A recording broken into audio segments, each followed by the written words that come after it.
Colony Administrator Maria Santos pressed her face against the reinforced viewport, watching the Axerian blockade ships position themselves around New Haven Station. 47 alien vessels, each one bristling with plasma cannons and quantum torpedoes, had arrived 3 days ago with a simple ultimatum: surrender the colony's rare earth deposits or face complete annihilation. "Still no response from Earth Command?" she asked, without turning around. Communications Officer Jake Thompson shook his head grimly. "Nothing, Administrator. The quantum relay shows our distress signal reached Sol System, but—" he gestured helplessly at his console. "It's been 72 hours. Dr. Elena Vasquez, the colony's chief scientist, looked up from her calculations. Even with their fastest ships, Earth would need at least 5 days to mount any kind of response. We're 47 light-years out. We might as well be on the other side of the galaxy." The truth hung heavy in the command center's recycled air. New Haven was one of Earth's furthest colonies, established only 3 years ago on the edge of human space. They were miners, researchers, and farmers, not soldiers. Their small defense grid couldn't stop a single Xerion destroyer, let alone an entire battle fleet. Captain Rex Morrison of the colony's tiny security force stood at the tactical display, his weathered face grim. "The Axerians know what they're doing. They've done this before, hit remote colonies that can't call for help in time. Take what they want, eliminate witnesses." Through the speakers, the alien commander's translated voice crackled with mechanical precision. "Humans of New Haven Station, you have 6 standard hours to evacuate your mining equipment and prepare for resource extraction. Resistance will result in complete sterilization of this system." Maria closed her eyes. 2,000 colonists' families, children, elderly scientists who'd spent their savings to come here and build something new, all waiting for a rescue that would never come. Administrator Thompson's voice suddenly carried a note of confusion. "I'm picking up something strange on the deep space sensors. Another Axerian fleet?" Dr. Vasquez asked. "No, it's—" Thompson frowned at his readings. "It's massive. Multiple contacts, but they're not broadcasting any identification signals. Distance. My God, they're already at the edge of the system." Maria spun around. "What? That's impossible." Nothing showed up on the early warning grid. Captain Morrison was already at Thompson's shoulder, studying the sensor data. His expression shifted from confusion to disbelief. "These readings can't be right. The lead contact is— Jesus Christ, it's the size of a small moon."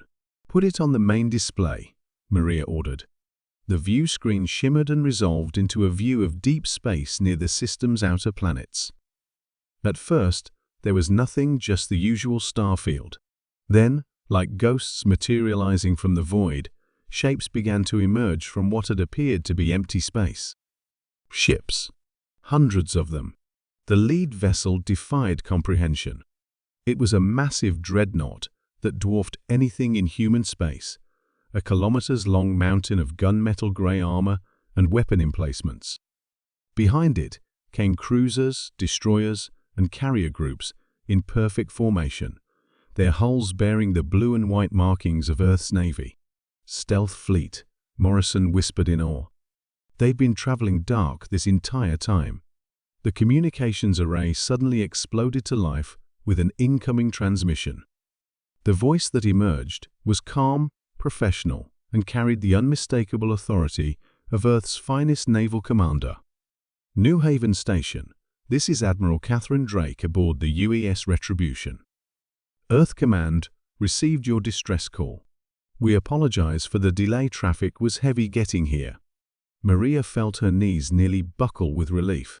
"Admiral, we thought no one was coming. The distance, the time." "Distance is relative." Administrator Santos, Drake's voice, carried a hint of steel beneath the diplomatic tone.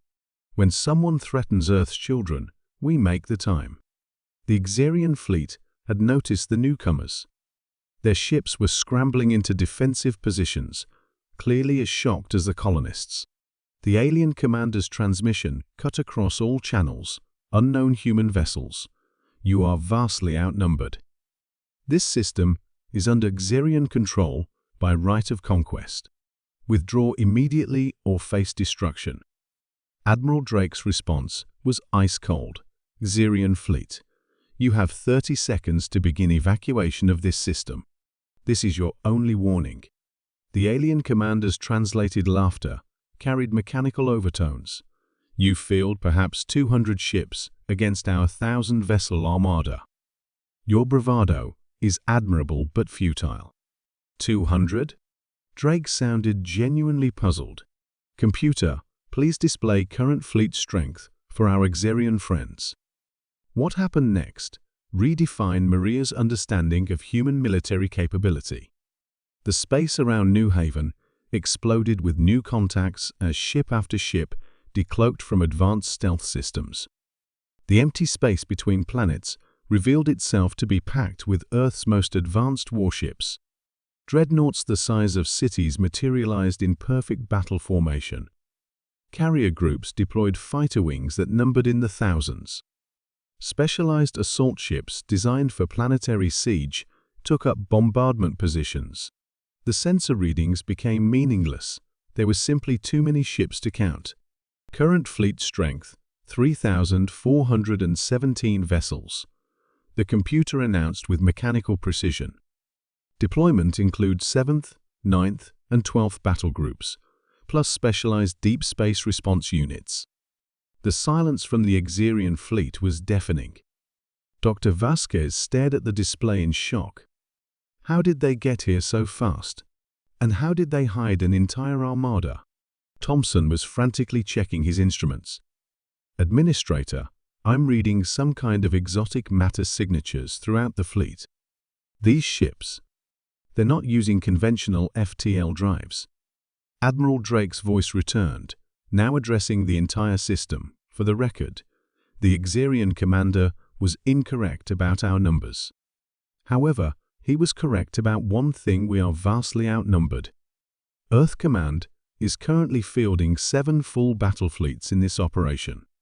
The main display shifted to show the entire star system. What the colonists saw made their blood run cold, not from fear, but from sheer awe. Every planet, every asteroid belt, every point of strategic value was surrounded by cloaked human warships, revealing themselves in sequence. The night sky blazed with running lights and engine signatures, as Earth's true military might unveiled itself. The Axerian Empire has been monitoring human expansion for some time, Drake continued, her voice now carrying across every frequency. You've made the mistake of assuming that what you can see represents the full extent of our capabilities. Today, you learn otherwise. Commander Vailthar's panic transmission cut through the chaos. This is impossible. Our intelligence networks show no human military buildup. Where did these ships come from? Oh, they've been here all along, Drake replied pleasantly. Waiting. We've known about your expansion plans for months. Did you really think we'd leave our colonies undefended? We simply allowed you to reveal your intentions first. The Axerian fleet was in full retreat now, their ships desperately trying to reach minimum safe distance for hyperspace jumps. But Earth's vessels were already moving to intercept, their advanced drives allowing impossible maneuvers at relativistic speeds. Admiral, Maria's voice shook with emotion. How long have you been out here? The advanced scouts arrived 6 months ago, Drake answered. The main battle groups took position 4 months back. We've been watching, waiting, preparing. The moment your distress signal reached Earth, every ship in the fleet was ready to drop stealth and engage. As the last Axerian vessel vanished into hyperspace, leaving behind only scattered debris and shocked silence, Maria realized the true scope of what she'd witnessed. Earth hadn't just built a powerful navy, they'd built a ghost fleet capable of appearing anywhere in human space at a moment's notice. The Axerians will spread word about this, Drake added. Every hostile species in the galaxy will learn that attacking human colonies isn't just dangerous, it's futile. Earth's children are never alone out here. The massive fleet began to fade back into stealth mode, ships vanishing one by one until only the Retribution remained visible. Admiral Drake's final transmission carried a warmth that made Maria's eyes water. New Haven Station, you're safe now. Continue your good work out here. Earth stands with you whether you can see us or not. As the dreadnought cloaked and disappeared, Maria looked out at the seemingly empty space around their station. Somewhere in that darkness, she knew, Earth's guardians waited and watched, ready to emerge whenever their distant children called for help. The galaxy would never underestimate humanity again.